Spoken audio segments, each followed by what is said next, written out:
बिस्मिल्लाहिर्रहमानिर्रहीम, अस्सलाम वालेकुम। विनस स्पोर्ट्स के साथ आपका मेज़बान शहज़ादा मोइन हाजिर है और हम आज ईद स्पेशल शो में आपके सामने हैं। ईद कुर्बा का आज पहला रोज़ है और पहले रोज़ अगर हम देखें तो सुबह सवेरे हमने नमाज़ें पढ़ी और उसके बाद जो है कुर्बानी किया और उसके बाद हम डिस्ट्रीब्यूट करते रहे पूरे अहल खाना और दोस्तों अहबाबों मोहल्लेदारों के अंदर गोश्त की तकसीम। और उसके साथ ही अगर देखें तो दिन भर की जस्तजू के बाद जो है हम शाम के औकात में इस वक्त अपने शो विनस स्पोर्ट्स में मौजूद हैं और विनस स्पोर्ट्स की जानिब से तमाम ही अहले वतन को ईद कुर्बान बहुत बहुत मुबारक हो। हमारे साथ आज स्टूडियो पे मौजूद हैं हमारे साथी स्पोर्ट्स एनालिस्ट हैं, हमारे विनस टीम का हिस्सा रियाजुद्दीन साहब मौजूद हैं। उनके साथ साथ मौजूद हैं तारिक हफीज़ साहब जो स्पोर्ट्स एनालिस्ट हैं और अभी हाल ही में जो इलेक्शन हुआ है उसमें बाकायदा तौर पर ख़जानची की ज़िम्मेदारी उन पर जो है हुई है। तो यकीनन जिस तरह रीजन के इलेक्शन में और इसमें कामयाबी हासिल की इन लोगों ने, इनके ग्रुप्स ने, और जिस तरह वो अब काम करेंगे यकीनन हमारी भी कोशिश होगी कि क्रिकेट के लिए और ख़ासकर कराची की क्रिकेट के लिए ये काम करते हुए ज़्यादा नज़र आएँ। रियाजुद्दीन भाई क्या कहेंगे, आज ईद का पहला रोज़ है, जिस तरह हमने अभी सुबह से काम करते दिखाई दिए और जिस अंदाज से हमने दिन भर गुजारा और शाम के औकात में ऐसा लगता है कि अब थकन सी हो गई है, लेकिन जो काम है वो काम को हम पूरा करते दिखाई दे रहे हैं। बिस्मिल्लाहिर्रहमानिर्रहीम, बहुत शुक्रिया शहज़ादा मोइन। सबसे पहले तो आपको मुबारकबाद और विनस टीम की जानिब से हमारे तमाम नाज़रीन जो इस वक्त मतलब हमें देख रहे हैं उन सबको ईद मुबारक। और हमारी दुआ है कि अल्लाह ताला आप सबको खुश रखे, खुशियाँ जब आपको मिलें तो वो खुशियाँ जो हैं आप दूसरों को भी बांटें और सबके साथ मोहब्बत और प्यार से रहें। ईद कुर्बा बिल्कुल जनाब, सुबह नमाज के फ़ौरन बाद ईद की जो सबसे अहम चीज़ होती है वो होती है कुर्बानी। अच्छा शहज़ादा, मैं मतलब जो बकरीद होती है तो मैं इस हद तक तो होता हूँ कि आप जानवर जो है ज़ाहिर है जो आपके नाम का या जो हिस्सा होता है तो वो आप कुर्बानी मतलब तो कर दें, लेकिन उसके बाद फिर अपना जो कोई काम नहीं होता। एक तो चीज़ ये होती है, दूसरे ये होती है कि अभी तो मैं बाद में और बात बताऊंगा, लेकिन मैं जो बताने जा रहा हूँ वो ये है कि मैं कभी भी इस चीज़ में नहीं पड़ता कि यार वो मंडी चले जाओ वहाँ जाके जो है जानवर देखो। मैं तो कहता हूँ यार जो करीब अच्छा, आपने जो जानवर लाया वो करीबी से आपने परचेज कर ली थी या फिर दूर जाकर आपने? वजह अपने आप को परेशानी में तकलीफ में डालने की क्या जरूरत है। अगर आप दूर से कहीं लेके आएंगे तो फिर आपको गाड़ी का किराया देना पड़ेगा, उसमें लादना पड़ेगा, फिर उनके आप मिन्नतें करें जो लेके आते हैं उनसे लो। तो सीधा ये है कि जो करीब में वॉकिंग डिस्टेंस पे 2-4 बच्चे गए, साथ में मोहल्ले वाले गए और शराफत से लेके आ गए और बांध दिया। लेकिन बच्चे तो इसमें खुश नहीं होते हैं रियाज साहब, वो कोशिश करते हैं कि मंडी जाएं, वहां पर बहुत से जानवर देखें, चाहे वो गाय की सूरत में हो, बकरे की सूरत में हो। हमारे खानदान और घर में भी ऐसे ही है कि मतलब जो है बच्चे जाना पसंद करते हैं, वो हो आते हैं, उससे पहले हो आते हैं, लेकिन जो जानवर की जो फटीक है ना वो मैं अपनी मेरी जो हर एक का अपना अपना नजरिया है। बहुत से लोग जो है मतलब दूसरे शहर जाके भी लेके आते हैं। अच्छा, बहरहाल ये कि आज का पूरा दिन जैसा आपने कहा कि मतलब, लेकिन सबसे पहले ये बताएं रियाज भाई, ये आप तो आगे की तरफ चलेंगे, लेकिन जो थकान अभी लग रही है, आपने तो कह दिया कि मैं सिर्फ छुरी फेरता हूं उसके बाद साइड में हो जाता हूं, सिर्फ ये कलेजी खाते हो आप? लेकिन कलेजी तो सबसे पहले खाई जाती है जानवर की। लेकिन एक बात बता दूं मैं आपको पूरा इन्वॉल्व रहना पड़ता है, मतलब कंसंट्रेट करना। तो अभी थकन महसूस हो रही है प्रोग्राम करते हुए? ये बताएं। तो बिल्कुल है, मेरे ख्याल से हम सबको थकन महसूस हो रही होगी और हो सकता है कि शायद भाई चेहरे से भी कुछ नज़र आ रहा हो, तो वो फ्रेशनेस तो नहीं होती जो आप बिल्कुल मतलब उस तरह से होके आते हैं। लेकिन मैं एक तो जहां मैं सबको ईद कुर्बानी की मुबारकबाद दूंगा, और आपने बिल्कुल सही कहा कि बच्चों का एक्साइटमेंट जो है बड़ा होता है इसमें ना, कि कुर्बानी के जानवर देखने जाएं। बाकायदा बच्चे जो है वो टोलियों में कुर्बानी के जानवर देखने जाते हैं, उनको हाथ लगाते हैं। लेकिन बच्चों से मेरी गुजारिश है कि काइंडली आप लोग जो है ना जानवरों से दूर रहें, इसलिए कि 2-3 ऐसे वाकयात हो चुके हैं इसी ईद से पहले कि मतलब ये कि बड़े दिलखराश वाकयात हुए हैं। तो बच्चे मतलब ये कि एंजॉय ज़रूर करें, लेकिन जानवरों से लेकिन जब कुर्बानी हो रही होती है रियाज साहब, तो हम तो देखते हैं कि बच्चे उस पर भी बहुत ज़्यादा उलझ जाते हैं और उन पे हमने अक्सर देखा है कि वो अपनी टांगे हाथ वगैरह जो है जानवर पर रखकर जो है जब जिस वक्त कुर्बानी हो रही होती है उस वक्त कर रहे होते हैं। देखिए, जो मतलब जानवरों को पता चल जाता है 4-5 दिन में, अगर वो आपके पास हैं, तो मतलब एक फ्रेंडली एटमॉस्फेयर जानवरों से भी क्रिएट हो जाता है। अल्लाह ताला ने जानवरों को भी इतनी समझ और अकल दी है कि 2-4 दिन तक जो लोग उनके साथ रहते हैं वो फिर ऐसा कोई हरकत नहीं करते। लेकिन जो जानवर नए होते हैं या मतलब है कि बहुत दिनों तक मतलब इस दूसरे माहौल में रहे होते हैं, तो वो नए माहौल से एडजस्ट देर से होते हैं। तो चूंकि नए माहौल से एडजस्ट देर से होते हैं, तो वो फिर रिएक्ट करते हैं जो चीज़ उनके खिलाफ होती है। और जो आपने देखा कि हालिया दिनों में जो ईद से पहले जो 2-4 वाक़यात हुए हैं बच्चों के साथ, वो बड़े दिलखराश हुए हैं। एक बच्चे का तो ये वाक़या हुआ कि अल्लाह ताला उनके माँ बाप को सब्र दे कि वो जनाब उसके गाय के में जो गले में रस्सी बंधी थी, वो उस बच्चे के पैर में मतलब उलझ गई, और वो जो है जब वो गाय भागी है, तो मतलब ये इतना बड़ा ये वाक़या पेश आया। बज़ाहिर ऐसा कुछ नहीं होता, लेकिन मेरा यही है कि बच्चे एंजॉय ज़रूर करें, लेकिन ये कि जानवर बिल्कुल, से इस पे थोड़ा-सा मज़ीद भी बात दूर रहें। करेंगे आज ईद के हवाले से। तारिक हफीज़ साहब, क्या कहेंगे, आज ईद का पहला रोज़ है, क्रिकेट पे तो हम बाद में बात करेंगे, किस तरह आज का दिन, पहला दिन गुजारा आपने? बिस्मिल्लाहिर्रहमानिर्रहीम। सबसे पहले तो शहज़ादा महीना आपका शुक्रिया और आपको ईद मुबारक, और वी चैनल के तवस्सुत से पूरे अहले वतन को ईद मुबारक। और जितने लोगों ने कुर्बानी की है, अल्लाह ताला सबके कुर्बानियों को कबूल फरमाए। आमीन। और इसी तरह खुशियाँ जो सबको मिली हैं वो कोशिश करें कि वो गरीबों में भी बांटें उसको। ये नहीं है कि अब हम जैसे सबके यहाँ कुर्बानी होगी, हमारे यहाँ होगी, आपके होंगे, और जो सारा दिन लोगों ने गोश्त बांटा है, तो अभी और दिन भी बाकी हैं कुर्बानी के, तो मज़ीद ज़्यादा 2 से दिन ज़्यादा बाकी गरीबों, हैं अभी। हाँ जी हाँ, तो वो ज़्यादा से ज़्यादा गरीबों का भी ख्याल रखें। उन हिस्सों में जो 3 हिस्से होते हैं, जो गरीबों का हिस्सा है, तो टोटली दिया करें और लेकिन तारिक भाई, कोशिश इसमें करें। सबसे पहले हमें अपने आस पड़ोस में देखना चाहिए इस चीज़ को कि किसी के घर पे नहीं हुई तो सबसे पहले हम उनके सबसे घर पे। पहले बिल्कुल आपने दुरुस्त फरमाया कि सबसे पहले तो आप आस पड़ोस को वैसे ही पता चल जाता है, 4-5 दिन पहले से सबके यहाँ जानवर आ जाता है।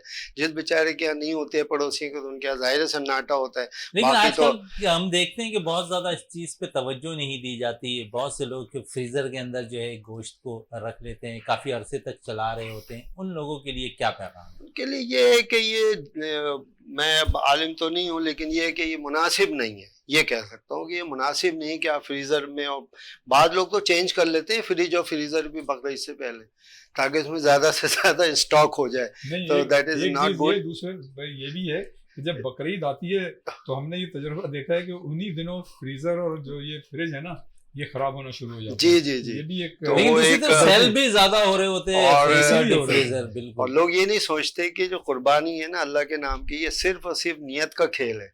ना अल्लाह के पास गोश्त पहुंचता है, ना खून पहुंचता है, कुछ नहीं, सिर्फ आपकी नियत पहुंचती। तो बेशक ऐसा काम करें कि ज़्यादा से ज़्यादा दूसरों को दें, गरीबों को दें, आसपास का ख्याल रखें। जिनके यहाँ नहीं है कुर्बानी, उनके यहाँ थोड़ा ज़्यादा दें।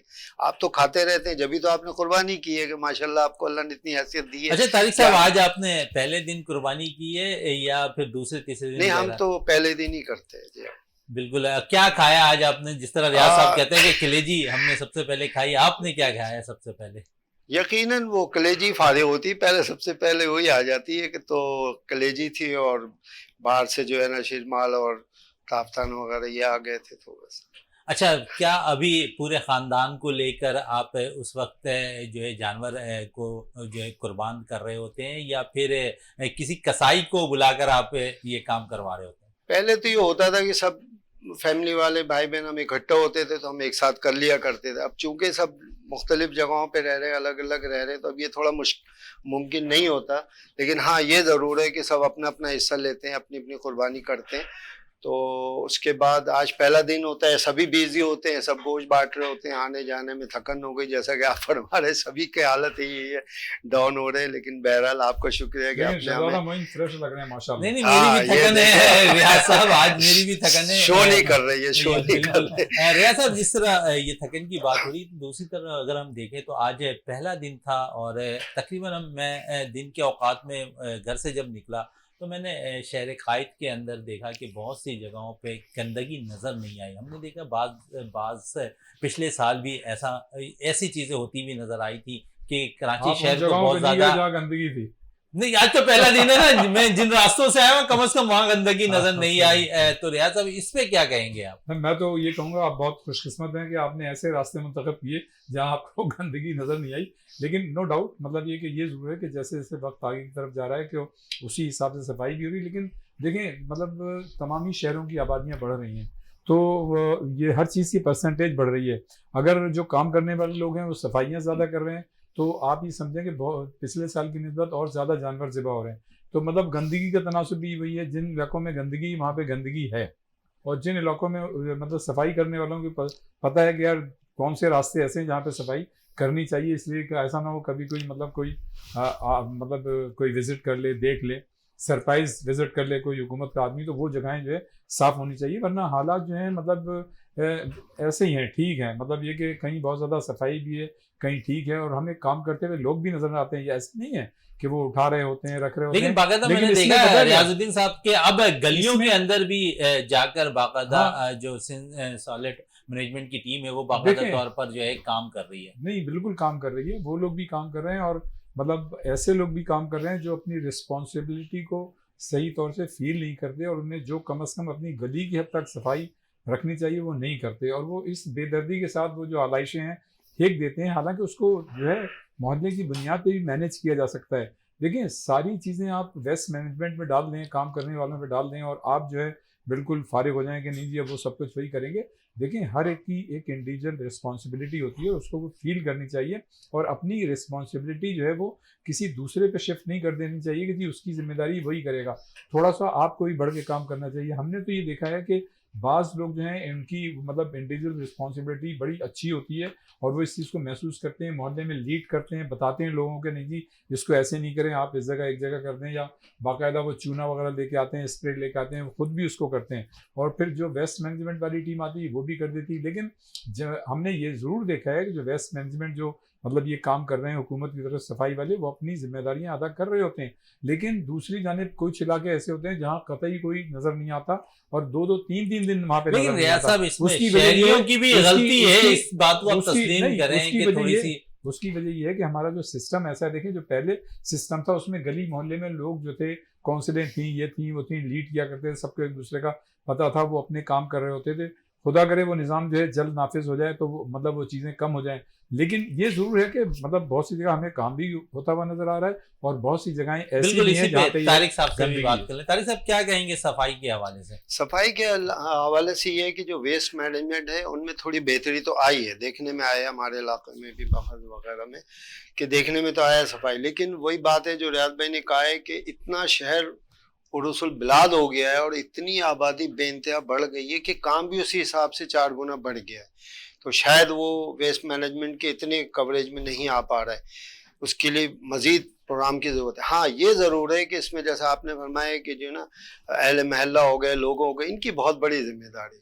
बिल्कुल सही बात है कि हम देखते कुछ नहीं है, कहीं पे भी डाल दिया कचरा, जानवर ख़त्म हो गया, पानी बहाया, सामने वाले के भी सारे पानी चला गया, खून ही खून फैल गया। नहीं, पहले आप उसको ड्राई कलेक्ट कर लें, उसको सबका हटा लें, उसके बाद आप धोएं तो ज़्यादा बेहतर है, कचरा फैलेगा नहीं। नहायत बदबू होती है। किसी एक मुनासिब जगह पे कवर करके आप किसी चीज़ में ले आके वो आलाइश और वो जड़ी वगैरह जो होती सब डालें।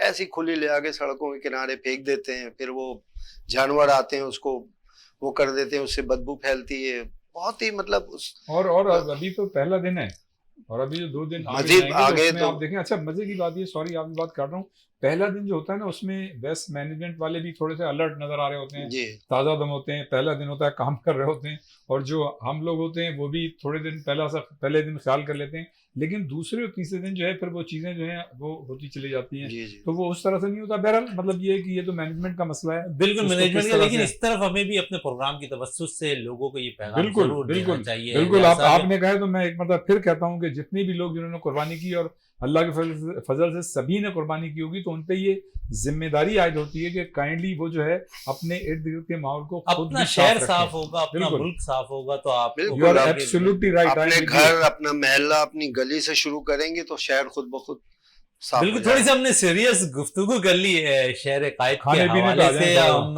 खाने पीने की तरफ तवज्जो नहीं दे रहे थे, दूसरी चीजों पे चले गए। तो रियाज साहब से आज बात कर लेते हैं। कलेजी इन्होंने खा ली है तो मजीद है, क्योंकि इनको बड़ा शौक है चाप खाने का, और यकीनन आज इन्होंने चाप ज़रूर घर पे बनवाया होगा। तो इनसे बात कर लेते हैं। क्या रियाज साहब है, क्या कहेंगे चाप के हवाले से? आज चाप तैयार यार करवाए देखें स्पेशली, क्योंकि हमेशा आप चाप के बड़े शौकीन हैं। नहीं, वेरी गुड, आप ये तीसरी मरतबा पूछ रहे हैं, बहुत सही है। लेकिन देखें, जो मैं आपको एक बात बताऊं कि मुझे नहीं पता कि आपको क्या चीज़ पसंद है, लेकिन जो चीज़ आपको पसंद है आपको उसका टेस्ट भी पता होगा कि यार वो चीज़ बिल्कुल। किस टेस्ट की होनी चाहिए। तो जैसे मतलब किसी को अगर बिरयानी पसंद है तो बिरयानी तो आदमी खा लेता है, लेकिन वो टेस्ट जिसको बिरयानी पसंद है वो किस टेस्ट की बिरयानी पसंद करता है तो उसको मज़ा आता है। इसी तरह जो चापों की अगर हम बात करते हैं तो उसमें भी ऐसा ही है। चापें तो आप बहुत जगह खाते हैं, एक जो है सालन के साथ पकती हैं, एक जो है वैसे 2-3 तरीके से पकती हैं। अब वो कौन सी चापें हैं, मुझे जो है रोस्ट की हुई जो चाप होती है जिसमें मसाला लगा होता है वो पसंद आती है। अभी तक मैंने नहीं खाई, ज़ाहिर है आज पहला दिन है। आज तो हमने सिर्फ कलेजी खाई है जो मतलब अभी पकती है। प्रोग्राम अभी के खत्म होने के बाद क्या खाना है घर पे, ये क्या प्लान है, यार ये ये बताएं। तो अभी कुछ नहीं पता, हो सकता है हम आपके साथ जाएं खाएं बिल्कुल। या कहीं और जाएं खाएं, अभी कुछ नहीं पता। अब जब वापस जाएंगे तो देख रास्ते में घर से वालों से फोन करके पूछेंगे कि भाई क्या मतलब क्या तैयार किया क्या है? तैयार है, क्या प्रोग्राम है, कौन आ रहा है, हमने कहीं जाना है। लेकिन पहले दिन हम ऐसे कहीं जाते नहीं है, इसलिए कि देखें ईद में तो होता है कि आदमी कोई आ जाता है चला जाता है, लेकिन मैं ये समझता हूँ बकरीद में मतलब तमाम ही लोग जो है वो बहुत ज़्यादा बिजी होते हैं, इसलिए कि जो गोश्त होता है उसके 3 हिस्से होते हैं। एक जो होता है जो हमारा मतलब मज़हब भी हमें सिखाता है, एक आपके लिए होता है, एक रिश्तेदारों के लिए होता है और एक मसाकीन के लिए होता है जो मतलब डिज़र्व करते हैं सब। तो अभी जो बात हो रही थी बड़ी सही आप दोनों के दरमियान हो रही थी कि हमें कोशिश करनी चाहिए कि 3 हिस्से तो बहरहाल अपनी जगह है, लेकिन होना यही चाहिए कि यार ज़्यादा ज़्यादा आप जितना भी मतलब इसको बाँट दें वो ज़्यादा अच्छा है। मतलब ये इसी तरह से होना चाहिए। और मतलब उसमें ये है कि देखें एक इंसान जो कुर्बानी करने के मतलब इस्तिताअत रखता है तो इसका मतलब है ऑन एंड ऑफ वो जो है गोश्त पूरे साल इस्तेमाल गोश्त करता खाता रहता है। हो। जी तारिक तो साहब, आज आपने क्या प्लान रखा हुआ है? सुबह के टाइम के तो हो गए, अब रात के औकात में क्या हाँ, प्रोग्राम रात है में ही बारबेक्यू तैयारी का? होती है जरा पकने पकाने की, क्योंकि दोपहर में तो वही ज्यादातर घरों में कलेजी का सिलसिला होता है, रोटी बाहर से आ गई या कुछ और। लेकिन ये रात में ही होता है। बिरयानी का मैं ज्यादा शौकीन हूँ, तो जो है तो ना बिरयानी बीफ। भी रियाज साहब जिस तरह कह रहे जी हैं कि जी, मुख्तलिफ तरह की मुख्तलिफ बिरयानी जैसे बन कि रही ना होती है, तो उसमें चिकन की कौन भी सी होती है बिरयानी सबकी, आपको लेकिन पसंद है? बीफ की मुझे थोड़ा पसंद है बिरयानी बहुत। बीफ की, चिकन नहीं तो बीफ की आजकल है। तो बीफ का दौर जी है। हाँ, बीफ का ही अच्छे दौर है, तो जैसा इंशाल्लाह मर्दों को तो सारी चीजें पसंद है, उन्हें इस तकलीफ का एहसास नहीं होता कि कि खवातीन जो है औरतें खवातीन कितनी के ऊपर परेशानी कितना से लोड गुजरती होता हैं है, बकरीद के यकीनन दिनों यार। में। मैं ये समझता हूँ शहजादा खवातीन तो वैसे ही पूरे साल किचन में रहती हैं, लेकिन बकरीद में खासतौर से जो है ये फटीक जो है एक्स्ट्रा ऑर्डनरी उनको बर्दाश्त करनी पड़ती है। और मैं समझता हूँ खवातीन को मैं सल्यूट करता हूँ, सलाम करता हूँ कि वो जो है दिन भर किचन में रहती हैं, लेकिन फिर भी शायद उनका बहुत सी खवातीन ऐसी हैं जिनका मूड जो है अच्छा होता है। अच्छा बाकी होता है अगर थोड़े से इनमें। तारिक साहब से भी बात है, तारिक साहब बदहजमी भी हो जाती है, डॉक्टर्स को भी जो है हमें दिखाना पड़ जाता है इस मामलात में, क्या कहेंगे? हाँ, क्योंकि बदहजमी हम बहुत ज्यादा कर लेते हैं इस दौरान। बहुत इंपॉर्टेंट क्वेश्चन है, बल्कि यही सबसे इंपॉर्टेंट क्वेश्चन है कि इसमें जरा सा ख्याल रखें। गोश्त तो बहरहाल आया हुआ है, घर पे है, बहुत है, लेकिन पेट तो आपका अपना है, तो अपने ग़िज़ा का अपने तवाज़ुन में उसमें बरकरार रखें। मतलब एक लिमिट में खाएं पिए, एकदम से नहीं। अभी बहुत दिन पड़े हुए हैं, अभी सेकंड थर्ड डे भी है, मजीद और दिन चलेंगे, तो थोड़ा खाएं लेकिन अच्छा ख्याल खाएं, बिल्कुल करें। है, बिल्कुल सही बात कह रहे हैं तारिक साहब कि थोड़ा खाएं, अच्छा खाएं और अपने पेट का ख्याल रखें। अगर पेट में बदहजमी हो गई तो यकीनन डॉक्टर्स को दिखाना पड़ेगा। मज़े मज़े की मजीद गुफ्तगू भी इन दोनों से हम करते रहेंगे। इस वक्त ब्रेक के लिए कहा जा रहा है, ब्रेक से वापस आएंगे तो गुफ्तगू को मजीद जारी रखेंगे।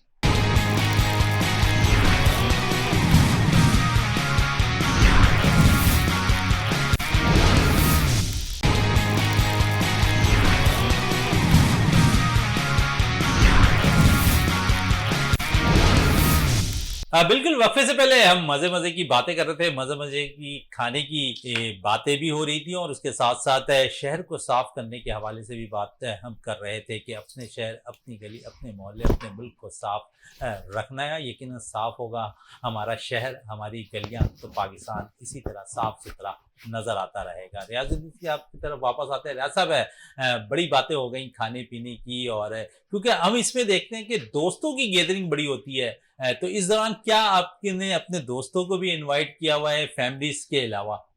हाँ नहीं देखें, बिल्कुल दोस्तों का तो एक अलग सेशन होता है। हमारे एक दोस्त हैं जो रहते हैं वहाँ पे, हम लोग हमेशा से हर ईद पे वहाँ जमा होते हैं। हम जितने भी 10-15 का हमारा ग्रुप है, कॉलेज और मतलब यूनिवर्सिटी के ज़माने का, जो हम हमारे साथ यूनिवर्सिटी में पढ़ते थे या जो खेलते थे, तो हम लोग मतलब ये कि ईद के तीसरे दिन जो है वहाँ पर जमा होते हैं, लेकिन हर ईद पे ये डिसाइड करना होता है कि आया ईद के तीसरे दिन हमारा दिन का प्रोग्राम होगा या वहाँ पे रात का प्रोग्राम होगा।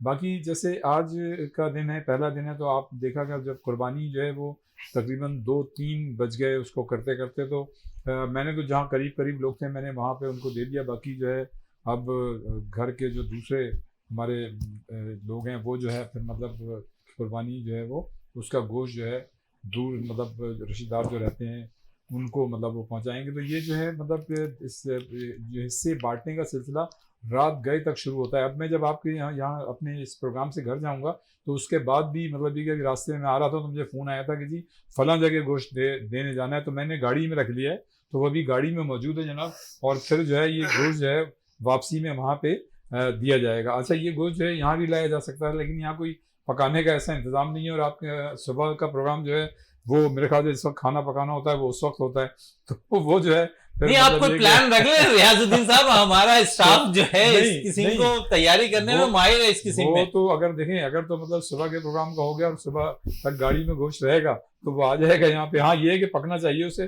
फिर जाहिर है सब मिलकर खा सकते हैं उसे। बिल्कुल है, इस पे सब मिल गया। तारिक साहब, दोस्तों के साथ जिस तरह हम बात कर रहे हैं कि एक गैदरिंग गेट टुगेदर हो जाती है, और खासकर हम देखें टाइम बहुत ज़्यादा शॉर्ट हो गया आजकल, लोगों के पास वक्त नहीं है। ऐसे में ये मौका ऐसा आता है जहां पर हम जो है अपने दोस्तों को यकजा कर रहे होते हैं। अभी आज तो पहला दिन था तो जाहिर है कि सभी बिजी थे, तो हमने अभी ऐसे दोस्तों से इतना ज़्यादा राब्ता नहीं किया, बस ईद मुबारक की हद तक रही है।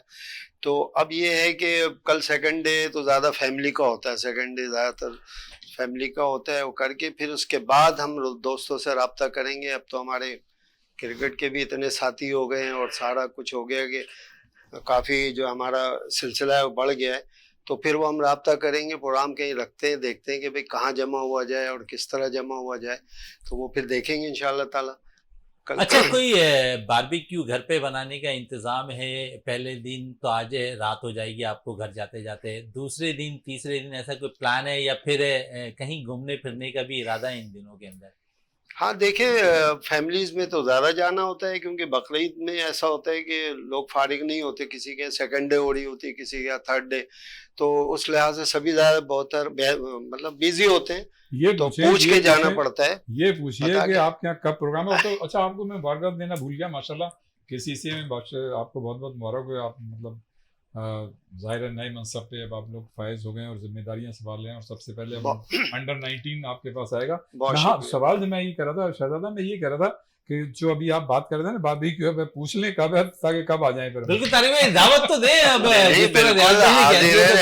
इन्होंने दावत की मेरे पास तो बारबेक्यू का सारा सामान मौजूद है, सारा सामान मौजूद है, हम अपनी छत पे रख सकते हैं। आप बस प्रोग्राम बनाएं, वक्त तय करें इंशाल्लाह। अच्छा, ये भी आप पे रख दिया इन्होंने? नहीं तारिक भाई ने, इन्होंने अच्छी बात है कि इन्होंने हम पे ज्यादा, अच्छा वो मैंने नहीं उस लिहाज से नहीं रखा, सिर्फ टाइम टाइम मैनेज करना है, हम तीनों का टाइम मैनेज होना चाहिए, और जो चंद और दोस्त उनका भी टाइम मैनेज होना चाहिए। टाइम को बहुत ज्यादा जो है मैनेज करना, ताकि सब मौजूद हो, ताकि सब मौजूद हो। तो तारिक भाई की दावत हम छोड़ेंगे नहीं वैसे रियाज साहब, आप भी तैयार रहिएगा और आपके लिए चाप स्पेशल बनाएंगे तारिक साहब। नहीं, तारिक भाई की मतलब कि दावत इसलिए भी नहीं छोड़ेंगे कि तारिक भाई ने मतलब नए मनसब पर फाइज हो गए हैं और माशाल्लाह इलेक्शन जीता है उन्होंने, और हमारी दुआएं जो हैं तारिक भाई के साथ हैं। पूरी जो है एसोसिएशन है उसके साथ है, और जितने भी एसोसिएशन में जो भी लोग हैं उन सब के साथ हैं कि वो जो है जाहिर इतना बड़ा शहर है और इतनी बड़ी क्रिकेट है, और एक ज़माने में जो है कराची शहर जो है क्रिकेट की नर्सरी हुआ करता था, यहाँ से बड़े प्लेयर्स निकला करते थे।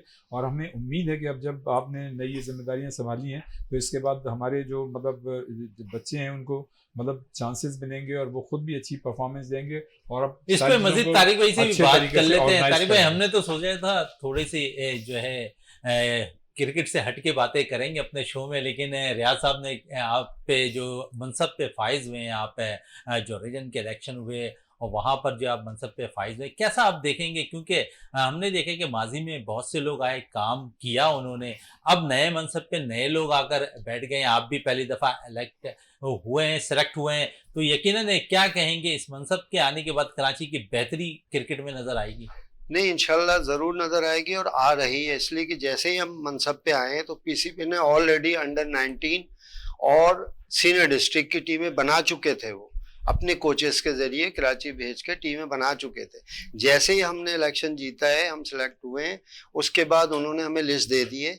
आजकल अंडर 19 टूर्नामेंट ऑलरेडी चल रहा है, 7 जोन्स के सारे मैचेस चल रहे हैं और बहुत अच्छे मैचेस हो रहे हैं और पीसीबी की तरफ से अच्छा खासा अमाउंट आ रहा है, जिसकी तरफ से बच्चों की किट्स हैं, कैप हैं और लंच का मेयार बहुत अच्छा है। आप आ सकते हैं, देख बिल्कुल, सकते इसमें हैं। मैंने देखा है जी, तारिक जी। साहब, लेकिन इस इवेंट के अंदर हम पहली दफा देख रहे हैं कि जोन 7 की टीम क्योंकि इससे कबल मैचेस जी, जी। जो है खेले जा रहे थे, ईद के बाद मजीद मैचेस खेले जाएंगे, लेकिन अब तक जोन 7 इस पे लीड करती हुई दिखाई दे रही है इस इवेंट के अंदर। जी हाँ, जोन 7 ने जो है तकरीबन अपने 5 मैच जीत लिए, उनके 10 पॉइंट हो गए। जोन 1 भी बहुत अच्छा जा रहा है, उसने 4 मैच, हमारा जो जोन 1 मेरा जो है, तो उसने 4 मैच अभी खेले और 3 मैच जीत चुका है 6 पॉइंट से।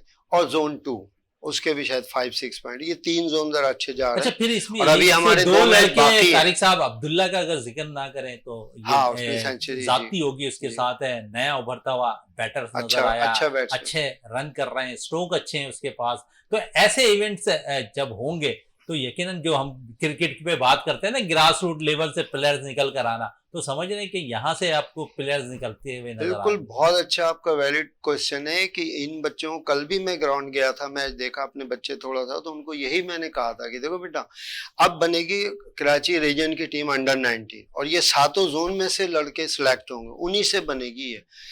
तो अब जैसे अब्दुल्ला का आपने नाम लिया, वो बहुत लोगों की नज़रों में है। हमारे यहाँ एक बच्चा है, वो ऑफ स्पिनर बहुत अच्छा, वो नज़रों में, तो यही बच्चे सिलेक्ट होंगे। अब इनके स्कोर्स देखे जाएंगे, बेटर है तो कितने स्कोर्स किए पूरे 6 मैच में, क्योंकि हर बच्चे को 6 मैच मिलेंगे और कोई ज़रूरी नहीं है, कोई 3 भी खेलता है, कोई 2, कोई 4, और जो बहुत अच्छा खिलाड़ी है पूरे 6 मैच खेलता है। तो वो जमा हो रहा है, सबके रिकॉर्ड हमारे पास शीट शाम को आ जाती है, तो उसमें हम सारा देख लेते हैं हमारे बच्चों ने क्या किया, 2 के क्या किया, 3, 4, 5, 6, 7 के बच्चों ने, तो वो सब जमा हो रहा है। अब इसके बाद ही सीनियर डिस्ट्रिक्ट है, ईद के बाद सीनियर डिस्ट्रिक्ट के बाद फिर रीजन की टीम बनेगी कराची अंडर 19, तो वो इन्हीं बच्चों में से बनेगी। तो इनके लिए बहुत अच्छा मौका है कि जो मैच हो गए, जो बच गए उसमें ये बहुत अच्छी परफॉर्मेंस करें, ताकि ये उस 20 लड़कों में सिलेक्ट हो। बिल्कुल, इस पर मजीद रियाज साहब से भी बात करते हैं। रियाज साहब, अच्छी बात है कि रीजनल क्रिकेट अंडर 19 टूर्नामेंट मुनक्किद किया जा रहा है, 50 ओवर्स की मैचेस हो रहे हैं, लेकिन माजी में देखें तो ये 50 ओवर से पहले जो है ये 5 दिन की क्रिकेट हुआ करती थी, फिर 3 दिन की हुई और अब 50 ओवर्स की क्रिकेट होती दिखाई दे रही है। कुछ भी है, अच्छे प्लेयर्स अगर इस लेवल से निकल कर आ रहे हैं तो पाकिस्तान को मजीद आप देखेंगे कि बेंच स्टैंड बढ़ता हुआ दिखाई देगा। बिल्कुल, जो अभी बात कर रहे थे तारिक भाई कि मतलब 6 मैचेस होंगे, तो 50 ओवर के जी 6 मैचेस होंगे। तो मैं ये समझता हूँ कि जिन बच्चों की रेपो पहले ही से अच्छी है, जिनकी ऑलरेडी परफॉर्मेंस है, यकीनन उनको जो है खेलने के मौके मिलेंगे। और जैसा आपने कहा कि बाद ऐसे खिलाड़ी होंगे जिनको 6 के 6 मौके मिलेंगे, बास को 4 मिलेंगे, बास को 3 मिल सकते हैं। तो जिन खिलाड़ियों में स्पार्क होगा, जो वाकई मतलब ये के प्लेयर्स होंगे, उनको तो अगर 1 या 2 भी चांस मिले तो वो अपनी इस तरह की परफॉर्मेंस पेश कर देते हैं कि वो जो है मेरे ख्याल से सिलेक्टर्स के लिए काफ़ी उसमें आसानी हो जाती है। लेकिन अभी तो देखें, आप लोगों को तो नई जिम्मेदारी मिली है, अब आप लोग उस पर मतलब किस तरह से बिहेव करते हैं और किस तरह से आपका तरीकाकार होता है, वो उस पर तो बहस फिर आने वाले दिनों में की जाएगी कि आया आपका सिलेक्शन जो है वो सही है, आपने सही प्लेयर्स को मतलब ये कि पॉइंट आउट किया है, उनको सिलेक्ट किया है। लेकिन माजी में हमने ये देखा है कि ये चीज़ हमारे मुशाहिदे में भी है कि वो जो डिजर्विंग, देखें बहुत ही ज़्यादा जो एक्स्ट्राऑर्डिनरी बच्चा होता है वो तो आ जाता है, लेकिन बाज़ बच्चे ऐसे होते हैं, जैसा आपने कहा कि बाज़ बच्चों को 3 में मौका मिलेगा, लेकिन अगर वो अपनी परफॉर्मेंस दे भी देते हैं तो वहाँ पे फिर एवरेज निकाला जाता है कि 6 मैचेस के हिसाब से। भाई एक बच्चे को 3 में मैचेस मिले तो उसने उस तरह से एक्स्ट्राऑर्डिनरी परफॉर्मेंस का मुजाहरा किया है, लेकिन अगर आप ये देखेंगे उसको 6 से तकसीम करेंगे तो वो तो परफॉर्मेंस नहीं आएगी। जो मैं ये समझता हूँ कि बाज़ मतलब मौक़ों पे इस तरह के प्लेयर्स ज़्यादती हुई है कि अगर उन्हें 1-2 भी मौके मिले, लेकिन उन्होंने एक्स्ट्रा ऑर्डनरी परफॉर्मेंस का मुजाहरा किया, लेकिन उनके साथ ये हुआ कि नहीं जी, उस लड़के ने इतने मैच खेले तो उसने इतने ज़्यादा रन बनाए थे, तो उस ज़्यादा खेलने वाला ज़्यादा ही रन बनाएगा, कम खेलने वाला अगर एक्स्ट्रा ऑर्डनरी कर रहा है, करने के बावजूद भी कमी होगा। तो ये देखना होगा कि सिलेक्शन का जो आपका तरीक़ाकार होगा या उसका म्यार क्या होगा। अभी तो ये था कि पीसीबी ने मतलब इन टीमों को सिलेक्ट किया, लेकिन आने वाले दिनों में ये मसलब जो है केसीसी जो खुद जितनी भी मतलब रीजन्स या शहर की टीमें वो खुद करेंगे, उनकी एसोसिएशन करेंगी, तो उन पे ये बड़ी जिम्मेदारी आयद होती है। लेकिन इसमें एक पता है मसला ये भी है कि जितने भी जब एसोसिएशन ज़ाहिर है कोई बनती है वो एक सिलेक्शन कमेटी अनाउंस करती है। अब जब सिलेक्शन कमेटी अनाउंस हो जाती है तो वो बच्चे और बच्चे के माँ बाप और उनके जानने वाले जो है वो अपनी मतलब सिफारिशें जो है वो शुरू कर देते हैं ले जाते। मेरे ख्याल से ऐसा कोई मैकेनिज्म होना चाहिए कि हर चीज़ मतलब दूध की तरह धुली हुई साफ नजर आए कि देखें जी ये इन लड़कों की परफॉर्मेंस है, ये लड़कों की ये पोजीशन है और ये लड़के आ रहे हैं। लेकिन अगर ये सिलेक्शन में मतलब कोई जान पहचान गालिब आ जाए या कोई ऐसी चीज़ गालिब आ जाए तो वो फिर सिलेक्शन सही नहीं होगा। और जो मैं आपको बताऊं कि जितना भी टैलेंट है वो हमारा 5 से 10% बहुत बहुत अच्छा टैलेंट जो है वो इस तरह से ज़ाया हो जाता है तो उसको सही वक्त पे सही मौके नहीं मिलते, उसको पिक नहीं कर पाते उसकी अच्छी परफॉर्मेंस के बावजूद। मैं ये समझता हूँ कि हमें तो खैर मतलब आपके लोगों की नेक नियति पे कोई शुबा नहीं है, सारे ही मतलब है कि प्रोफेशनल और अच्छे लोग हैं। और उम्मीद यही है कि अब जो KCC आई है वो यकीनन मतलब ये कि कराची शहर के जो बच्चे हैं ये जो एसोसिएशन है जिस शहर की, चाहे फैसलाबाद हो, लाहौर हो, मुल्तान हो, हैदराबाद हो, वो जो है अपने अपने जो अंडर 19 खिलाड़ी हैं उनके साथ बिल्कुल उनकी हफ्तलफी नहीं होने देंगे। इसलिए शहजादा के देखें जो अंडर 19 एज होती है ना, अगर सिर्फ तो अच्छा परफॉर्मर यहाँ से आगे निकल गया तो उसका कैरियर बन जाएगा। लेकिन अगर एक भी अच्छा लड़का जो अगर उसमें परफॉर्मेंस भी सिलेक्ट नहीं हो सका तो वो बेचारा बिल्कुल परफॉर्मेंस की बात हो रही है तो तारिक साहब के भी तरफ आते हैं। तारिक साहब, हमने सेक्रेटरी हमारे जावेद अहमद खान साहब पिछले दिन हमारे प्रोग्राम शो में मौजूद थे, वो यही कह रहे थे कि हमने माजी में बहुत सी गलतियां की। अंडर 13, अंडर 15, अंडर 16 टूर्नामेंट जो हुआ करते थे उसे हमने बंद कर दिया। बाकायदा उन्होंने मेडिकैम का नाम लिया कि क्रिकेट को बड़ा फेवर करते थे, बड़ा सपोर्ट करते थे, स्पॉन्सरशिप उनकी तरफ से आती थी। तो अंडर 13, 15 और 16 के इवेंट क्रिकेट के कराची शहर के अंदर होते थे। दोबारा इस टीम ने आने के बाद सबसे पहला काम यही किया है कि क्योंकि जावेद साहब हमें कह रहे थे कि हमने 13, 15 और 16 के टूर्नामेंट शुरू कराने के लिए बाकायदा तौर पर मेडिकैम ने हमें हामी भर लिया है। तो क्रिकेट के लिए मजीद फायदा होता हुआ दिखाई देगा। बिल्कुल होगा, जरूर होगा। और ये पहले जो है ना अंडर 13, 15, 17 वगैरह जो हुआ करते थे, इससे बच्चे अंडर 19 में और सीनियर डिस्ट्रिक्ट में आया करते थे तो चॉइस करने में बहुत आसानी होती थी। अब हमने अपनी, मैं जोन 1 की आपको बात करूं कि हमारे जो प्रेसिडेंट है अजमल नसीब साहब और सेक्रेटरी हैं आरिफ वहीद साहब, मैट इजरार, तो हम तीनों ने पहले ही मीटिंग कर ली है। और अजमल नसीब भाई के पास तो नॉर्थ नाजाबाद में बहुत अच्छा ग्राउंड स्टेडियम भी है, आप लोगों ने देखा भी होगा। तो हमने ये कहा है कि जैसे कि अब जावेद भाई जो हमारे सेक्रेटरी और नदीम उमर भाई, तो ये लोग अगर ओवरऑल तरीके से सारा करवाते भी किसी की थ्रू, जैसे आपने कहा मेडिकैम ये वो, तो ठीक है। नहीं तो कम से कम हम जोन 1 की तरफ से तो हम कराएंगे।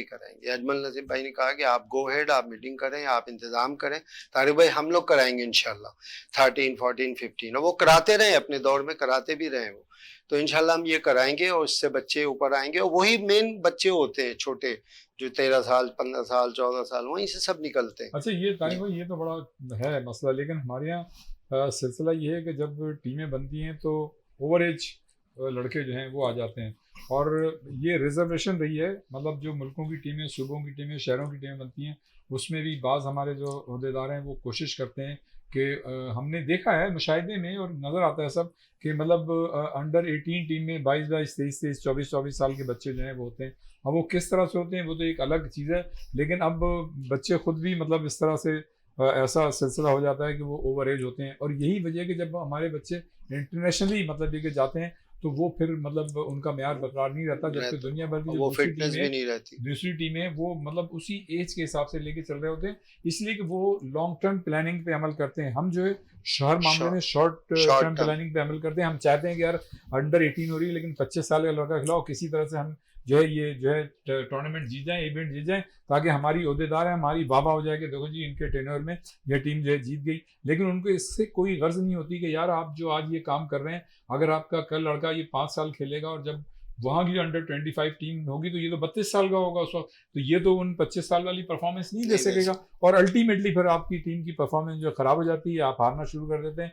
तो मेरे ख्याल से हमें जो है जितनी भी एसोसिएशन है या पाकिस्तान क्रिकेट बोर्ड है, हालांकि वो कर रहे हैं अपनी सतह पर, आजकल तो कलाई का भी टेस्ट होता है, सारी चीजें होती हैं, रिस्क टेस्ट होता है, लेकिन उसके बावजूद भी मतलब ये सारी चीजें हैं। तो मैं ही समझता हूँ कि इसको बड़ा हमें मतलब देखना चाहिए और इसको बड़ा हाइजीनिक बनाना चाहिए, इसलिए कि बड़ा सेंसिटिव मसला है। अगर सही एज के खिलाड़ी सही टीमों में होंगे तो हम बैन-अ-अक़वामी सतह पर भी जो है वो अच्छी मतलब परफॉर्मेंस दे सकते हैं, और अगर हमने ऐसा नहीं किया तो हमेशा की तरह यही होगी कि ऑन एंड ऑफ तो हम अच्छी परफॉर्मेंस देंगे, और वरना फिर बास टूर्नामेंट में बिल्कुल जो है नीचे आ जाएंगे। तो इसमें मेरे ख्याल से हमें गौर करना चाहिए, गौर जितने भी करना जिम्मेदार चाहिए। लोग हैं। बिल्कुल, हम थोड़ा सा क्रिकेट पे बहुत ज्यादा सीरियस हो गए हाँ, रियाज साहब, फिर वापस दोबारा ईद पे वापस आते हैं। ईद की इसलिए पर आते अभी हैं। 3 दिन है ना, इसके हो सकती है। बिल्कुल हो सकती है। रियाज साहब, जिस तरह बात हो रही थी कि ईद के दिनों के अंदर बारबेक्यू के हवाले से आपने बहुत सी चीज़ें, तो सिर्फ चाप के अलावा और क्या क्या पसंद है आपको? यार मुझे तो देखें, सच्ची बात है, जब अव्वल तो मैं बहुत कोशिश ये करता हूँ कि मैं दिन का खाना नहीं खाता। ये मैंने अब कोशिश की है कि कभी आपको बदहजमी हुई है नहीं, इतने साले एज नहीं, के अंदर, जब आप नहीं, ईद कुर्बान के अंदर जो है बहुत ज्यादा चापे खाते थे? बहुत हुई है। जब देखें, आदमी कोई भी ख्याल नहीं करेगा। हाँ, अभी जो खाने की बात हो रही थी, मैं ये कह रहा था कि जब आपको भूख लग रही हो और खाना आए, और जिस खाने से आपकी भूख खुले, समझेंगे वो जो है खाना उस वक्त अच्छा होता है, चाहे वो जाए कि आपको कोई भी चीज़ पसंद हो। लेकिन देखें ना, किसी भी चीज़ का पता नहीं होता, लेकिन जब आप पहला दूसरा लुकमा लेते हैं तो आप कहते हैं यार ये तो मैं खाता नहीं था, लेकिन ये तो बड़ी अच्छी लग रही है चीज़, तो फिर वो आदमी खाने लगता है। और आज जैसे हमने मतलब ये कि कलेजी खाई, अच्छी तरीके से खाई, लेकिन फिर ये कि हमारे घर वाले जो इस चीज़ का बड़ा ख्याल करते हैं खुद ही, कि जब वो अपने ग्रीन टी और ग्रीन टी के साथ नींबू, ताकि अगर आपने ज़्यादा खा लिया है। अच्छा, मैं कोल्ड ड्रिंक थोड़ा सा अवॉइड करता हूँ, और मैं बच्चों को भी यही मशवरा दूंगा कि मतलब कोल्ड ड्रिंक से थोड़ा सा आप जो है दूर रहें, इसलिए कि बहुत ज़्यादा कोल्ड ड्रिंक, कभी कभी कोल्ड ड्रिंक अच्छी होती है, लेकिन बहुत ज़्यादा कोल्ड ड्रिंक जो है वो अच्छी नहीं होती सेहत के लिए भी। लेकिन तो रियाज उससे साहब, बारबेक्यू के साथ हम हमेशा देखते हैं कि कोल्ड ड्रिंक का इस्तेमाल ज्यादा हो रहा होता है, चाहे वो होता है, बच्चे बड़े होता हों, है, होता है। खवातीन हों, हाँ, नहीं, हमने होता है। अक्सर देखा है। देखिए, वो तो जिंदगी का किस्सा हो गया, खाने का किस्सा हो गया, वो है। लेकिन मैं ये कह रहा हूँ कि बहुत ज़्यादा हमें कोल्ड ड्रिंक बच्चों को खास तौर से इस्तेमाल नहीं करनी चाहिए, और हम लोगों को तो ये कोशिश करनी चाहिए कि हम कम से कम ग्रीन टी और नींबू वगैरह डाल के, ताकि हमें हजम, अभी आप कह रहे हैं बदहजमी क्यों नहीं हो यार, हम भी इसी माशरे का हिस्सा हैं, हम आप सबके साथ रहते हैं। जाहिर है, जब कहीं बैठे होते हैं और कोई चीज़ अच्छी लग रही होती है, तो वो ज़रूरत से ज़्यादा हो जाता है, आदमी को महसूस नहीं होता, लेकिन वो उस वक्त महसूस होता है जब आप पे फिर गुजर रही होती है। तो उससे मतलब ज़रूरी है कि prevention is better than cure. एहतियात जो है इलाज से बेहतर है। तो मतलब जो भी चीज़ आप कर रहे हो, तो उससे पहले आप उसका मतलब देख लें कि इसका फाइनल गोल जो है वो क्या हो सकता है। तो मैं ही समझता हूँ कि देखें, अब तो जो जैसे ईद के दिन है, तो इसमें तो गोश्त वाफिर मकदार में मौजूद है, और ख़वातीन भी मतलब एक से एक डिशेस बनाती हैं और एक से एक रेसिपी इस्तेमाल करती हैं। ख़वातीन, जैसे हमने पहले भी डिस्कस किया कि ख़वातीन की जो जिम्मेदारी है वो बड़ी मतलब बढ़ जाती है। अच्छा, बहुत सी ख़वातीन तो ऐसी हैं जो बहुत ही खुशगवार माहौल में किचन के अंदर बड़े कठिन मतलब एक अंदाज के बावजूद बड़ी बड़ी डिशें बना लेती हैं, लेकिन बाज़ ख़वातीन जो हैं वो थोड़ी सी मतलब डिशें बिल्कुल, इस पे थोड़ी सी मजीद बात हाइपर हो करें, जाती हैं। डिशेस के हवाले से बात हो रही है, तो तारिक साहब, जिस तरह बात हो रही थी कि इस दफ़ा आप सेलेक्ट हुए हैं कराची क्रिकेट एसोसिएशन से, और वहाँ पर बाकायदा तौर पर ये एक बेहतरीन मौका होता है गैदरिंग के हवाले से, कि कोई दावत वगैरह का इंतजाम आपकी जानिब से हैं? आपको तो दावत दे दी है उन्होंने ईद की? मुझे दिए ना, क्रिकेट के जितने क्या? दिलदादा हैं, चाहने वाले हैं, खिलाड़ी हैं। अच्छा अच्छा। हाँ, हमारा था जोन 1 का, हम लोग का था, आपस में अजमल भाई से मेरी बात हुई थी। तो ये है कि देखते हैं, अभी तो मसरूफ ही हैं सारे ना, एक आध दिन में मतलब आप कि जी यौम हम अपने तशक्कुर भी मनाएं और लोगों को हाँ, खिलाएं उस भी। टाइप से हम अपना जोन 1 का अपना जो है ना कुछ करने का हमारा इरादा है। अच्छा, साथ साथ और क्योंकि बात हो रही थी खवातीन की, तो कितना प्रेशर आप देते हैं बारबेक्यू के, ये चीजें बनाओ इस दौरान? नहीं, मैं कोई इतना खास प्रेशर उनको नहीं देता, क्योंकि देखा जाए तो नॉर्मली तमाम खवातीन पे ऑलरेडी इन दिनों बहुत प्रेशर होता है। जैसे रियाज भाई ने कहा, वाकई आम दिनों में तो उन्होंने गोश्त बना लिया, सब्जी ये वो फला, लेकिन इन दिनों तो 4-4 डिशें बन रही हैं इतनी ज्यादा। वो वैसे ही बेचारी इतना प्रेशर में होती हैं, तो बिरयानी भी है, कुरमा भी है, इसमें एक अचार गोश्त भी है, कि वो और क्या क्या बनाएंगे। सब बेहतर ये है कि जितना बनाए उसी पे कनात करे अच्छा, और थोड़ा खाए। और इसमें सॉरी टू कट, इसमें एक चीज और है, बड़ी अच्छी याद आ गई कि खवातीन की हौसला अफजाई जरूर करनी चाहिए। देखें, वो बिल्कुल इतनी बिल्कुल मेहनत से पका रही होती हैं, लेकिन हमारा एक ट्रेंड बन गया घर में, बच्चे या जो भी मतलब अगर आप खुशदिली के साथ अगर ये कह दें कि यार ये बहुत अच्छा पकाया, तो मैं समझता हूँ हाँ, बिल्कुल। बिल्कुल। पैगाम है तारिक साहब आज के दिन के हवाले से? बस ये है कि अभी 2 दिन और बाकी है, जो लोग जो है ना कुर्बानी करेंगे इंशाल्लाह 2 दिन और, तो वो ज्यादा गरीबों का ख्याल रखें और जानवरों का भी बहुत ख्याल रखें। लोग रातों को दौड़ा रहे होते हैं, भाग रहे होते हैं, उसको तकलीफ दे रहे होते हैं, जख्मी हो जाए, चोट लग जाए तो फिर जायज नहीं होगी। इसका भी ख्याल रखें और खुश रहें और खुशियां बांटें। रियाज साहब? भाई मैं तो ये कहूँगा जो गोश्त ज़ाहिर है आपने कुर्बानी की है, उसको सही तरीके से जो मुस्तकीन है उसमें कोशिश करें। वैसे तो 3 हिस्से होते हैं, एक घर के लिए होता है, ख़ानदान के लिए और मसाकीन के लिए, लेकिन मैं समझता हूँ ज़्यादा से ज़्यादा हिस्सा जो है मसाकीन को दें। और दूसरी चीज़ ये कि ख़वातीन के साथ माहौल जो है बड़ा खुशगवार रखें, इसलिए कि उन्होंने डिशें बनानी होंगी बहुत अच्छी अच्छी, और उनकी इस मौके पर वरना तारीफ मेरे- बिल्कुल तारिक हफीज साहब, आपका बहुत बहुत शुक्रिया। रियाजुद्दीन साहब, आपका बहुत बहुत शुक्रिया। प्रोग्राम का अख्ताम करते हैं इस दुआ के साथ कि पाकिस्तान में खेल और खिलाड़ी तरक्की करते रहें और पाकिस्तान का सब्ज़ हिलाली परचम दुनिया भर में रोशन रहे। इसी के साथ अपने मेज़बान शहजादा मोइन को इजाज़त दें। पाकिस्तान जिंदाबाद।